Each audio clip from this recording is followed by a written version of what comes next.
Hello and welcome to another episode of the Petey Performance Podcast. An impromptu solo episode for you guys today. And I've kind of had to throw it together, but I was thinking when the potential guest or the guest did cancel and I was going to have to put together a solo episode, what would I talk about? And I know sometimes I can be a little bit spiritual, let's say, or out there at times. So I thought, what better opportunity to talk about loss and defeat, because that's what I'm experiencing at the moment, I suppose. Most of you would have listened to the podcast with Jesse last week, I would say. And you'll know that my senior men's team that I coach have been knocked out of the Dublin Senior Championship, having been probably fancied as contenders for that title. And given that I've been with them for 3 years and building towards something hopefully monumental, it is a tough one to take when you win 2 games, your first 2 games, and everything's going well, and then you lose 1 game and you're out on points difference, which is obviously even harder to take, because you know you won just as many games as the other teams that went through. And you look across the groups, not that I did, because I kind of tried to get it out of my head and forget about it, but no other team that won 2 games is out. So there is like a feeling of injustice, I would say, for a lot of people. I don't really feel that feeling of injustice, because my perspective is, if you don't win, it's very hard to say that you deserve to win the ultimate goal. Now, I know in the past it has been straight knockout structure, and it still is in some counties. I think Armagh or Tyrone still do a straight knockout. And in doing that, I suppose they get a true reflection of who has been the best team game after game. But at the same time, it's very finite. If you play 1 bad game, you're out. And that's probably why it's hard to take, because we did play a bad game and we are out. And as I said, a lot of the time you have this picture in your head that you're kind of aspiring for, or that you're trying to will into happening. And you don't know how far you can go, but you want to see how far you can go. And I suppose we thought that we were capable of going further, and I thought that the lads were capable of going further, and I know that they were. And a lot of it in sport is just on the day, and sometimes it is not just, and sometimes it does feel like it's not fair. But at the same time, sport is a metaphor for life, they say, and life is unfair at times. You're sometimes up against it. Sometimes another team or another person has more resources than you. They get that rub of the green, they get that bit of luck, and you don't get it. And that's the way it is. You just have to deal with that. But you learn the lessons from it and you move forward, and hopefully it makes you stronger, more robust, more resilient, and more capable in the future of going forward and attempting to do better. And that is the thing about sport, is there is always the opportunity to do better. And you're never out for the count, because there is another season, there is another game. Well, not in this instance, but usually there is another game, there is another week, there is another opportunity to go out and give your best and see if you can achieve a higher standard than you did previously. And that's why we're drawn to it, I guess. It's what sport gives us. It shows us that you can work towards something as a unit, as a team. It offers us a sense of community. It offers us a sense of belonging. And it offers us that community feel of working towards something significant together. And it gives you that feeling of possibility or opportunity, that it is possible. There's always a chance. You're always within a chance of a fighter's punch. Isn't that what they say? So to be honest, after a championship defeat, and I'm going to put this out here for anybody that is suffering from a championship defeat, it is completely normal to feel the grief because you're in mourning for the season that could have been, that's now gone. So you will go through the 5 stages, I would say. And I spoke with Jesse about going through the 5 stages, but not going through them linearly. And I probably moved straight to the depressive stage or to depression. And I know from sitting down eating the dinner that I didn't want to eat after the game that a few of the players were there too. And then I'm sure a lot of people, and I know that a lot of people move straight to anger.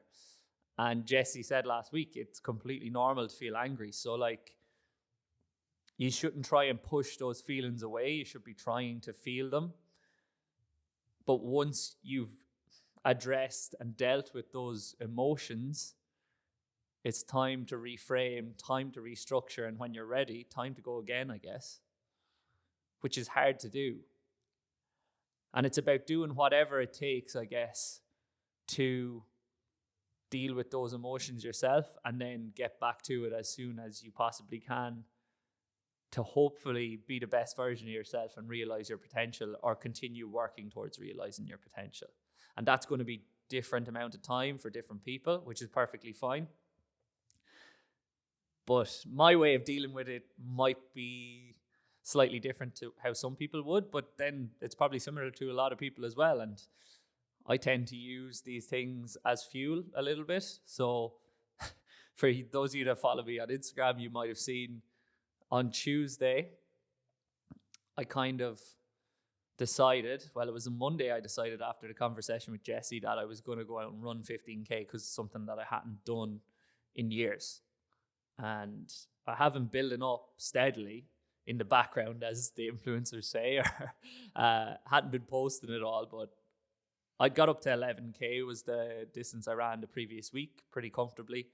And 15 was obviously a little bit outside what I should have been doing, because from a strength and conditioning perspective or a running perspective, I generally don't increase loads for my athletes by more than 15% per week.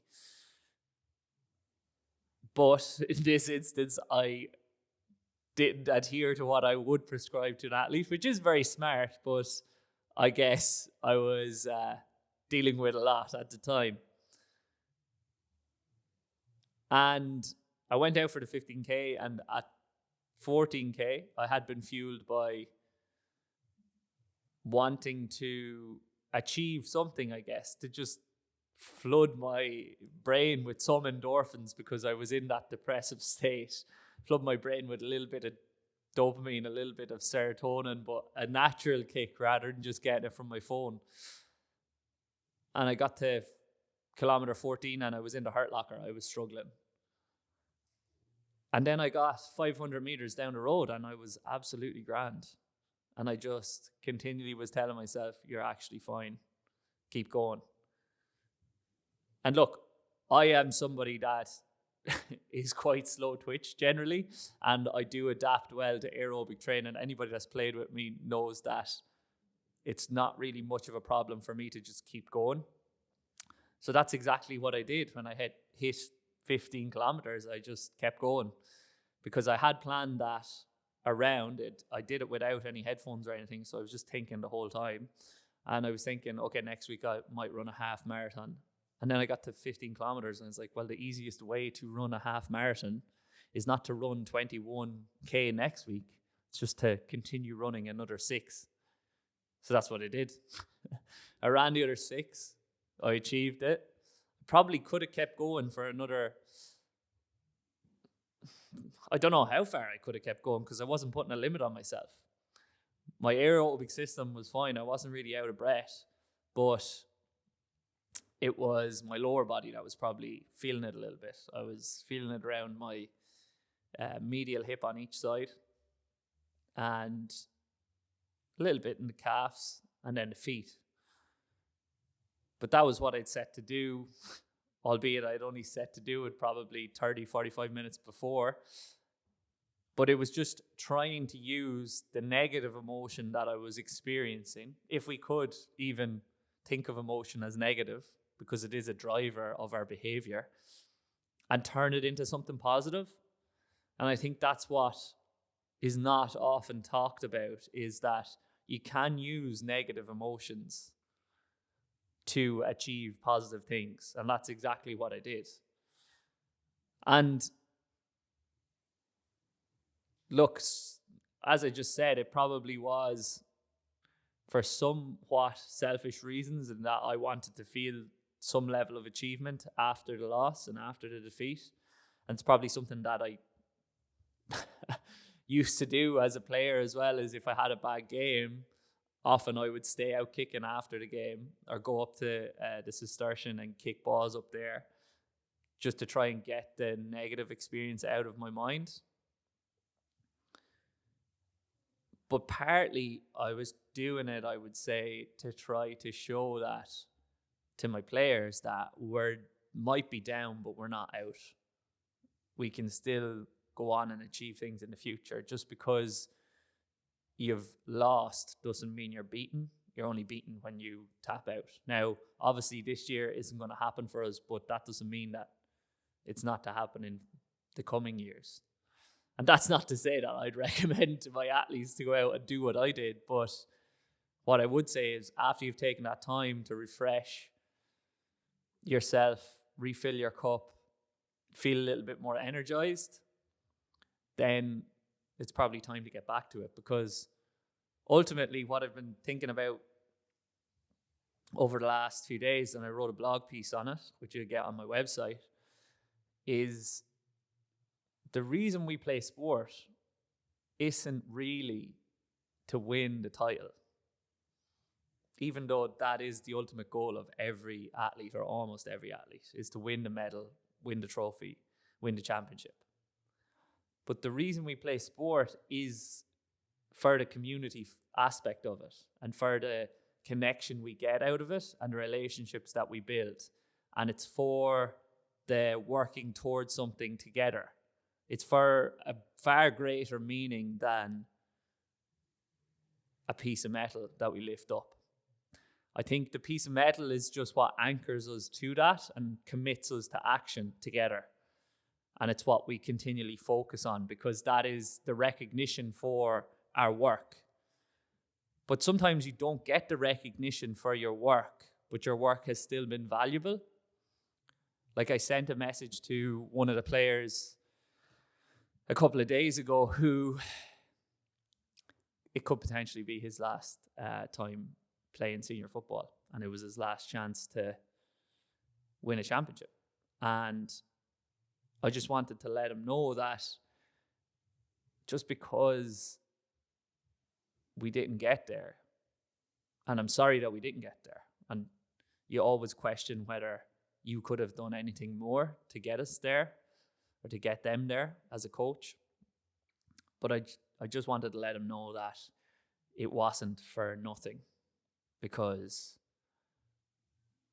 he's been such an incredible role model for all of the young players in the group, not just in a sporting sense, but for their lives, like, because we have quite a young squad. And I just wanted to let him know that I greatly admire who he is as a person and who he is as a player. And they're pretty much the same person. He's the same person on that field as he is in life. And I just wanted to let him know that what he'd offered to me and to the group was valuable. And he's an incredible role model for both me and for the other players. And like, that relationship is definitely more valuable than the medal. And some people might disagree with that, but like, life is bigger than medals. Like, I had another athlete who I'm working with individually who has been having terrible, persistent hamstring issues for the last year. Now we've sorted it and we've got him back to playing a role in the championship, which he probably didn't think was possible at that point in the season. But then he messaged me during the week, and him and his wife had his first daughter. And that's what he was messaging me about. And then at the end of the message was in regards to training for next week and whatnot. And that's what's really important in life. It's not just the sport. There are other things that are more important. And it's about that community. Like, I've seen the community, like, there's women on the ladies team who are expecting.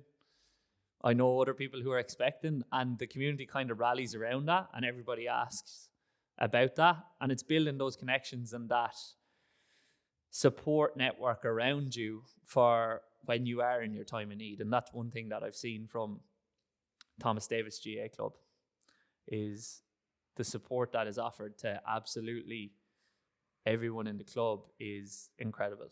It takes my breath away. It never ceases to amaze me. But then in a way, it's not that incredible either. It's completely believable, because lots of clubs say that they're a family, but they don't act like it. Whereas that's one thing that I've seen in Thomas Davis, is they really are a family. And I'm eternally grateful for them welcoming me into that family. And I really do feel part of it as well when I'm in there with the group. And look, just because that team in particular is out doesn't mean we're finished. There are other teams there that are still within a chance of continuing on, and we can still go achieve something. But in reality, what I'm kind of saying here is we're achieving something every day we turn up, something significant, because even turning up and being there and giving your 100% with the people that you're there with is an achievement in itself. And just because you didn't get what you feel like you deserve doesn't mean that you've achieved nothing valuable or significant at all. So now you can see how I can be a little bit out there at times, but that's just the way that my brain works. And it's just something that I wanted to talk about today. So if you're dealing with a championship defeat and you're unsure of where to go from here, I would say just feel those emotions for now and deal with them in whatever way that you need to. Don't push them aside.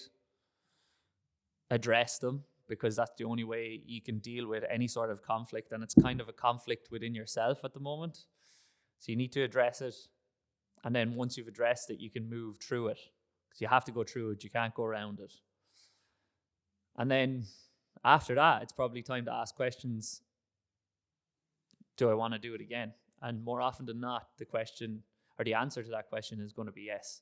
And if there is a chance of doing it again, even though it's going to be difficult, I would say definitely do it again. Because in part, the reason that we do it in the first place is because it's difficult as an athlete. That's why you take on the challenge, because you're trying to challenge yourself to see what you're capable of. And from conversations with former players and coaches in the last while, you're going to be retired longer than you were playing. So as long as you can stay playing, stay playing. Do whatever it takes to get on that field. And if you can get on the field, that's a win in itself. And that's probably something that I'm toying with myself in terms of going back playing next year. Because not that they're being wasted because I'm doing something valuable, but I don't want to waste my athletic potential. Even though the valuable pursuit that I'm pursuing at the moment is coaching, and I get a lot from that, and it's definitely not a waste of time. It's definitely significant. But at the same time, there still is that desire in me to challenge myself and see what I'm capable of. And if that's in me, I would imagine it's in you as well as an athlete. So the easy thing to do is to give up. But giving up is the only way that you will have full confidence that you're going to fail and you're not going to achieve your goals. At least if you throw your name into the hat by giving it a go, you've got some sort of a chance. So when you're ready, get back training. That's my advice. So hopefully there's been some value for you guys there. I'm just speaking my thoughts out into the world, I suppose. Not planned at all. But hopefully you've enjoyed it. And if you did enjoy it, please remember to like it, share it, and send it.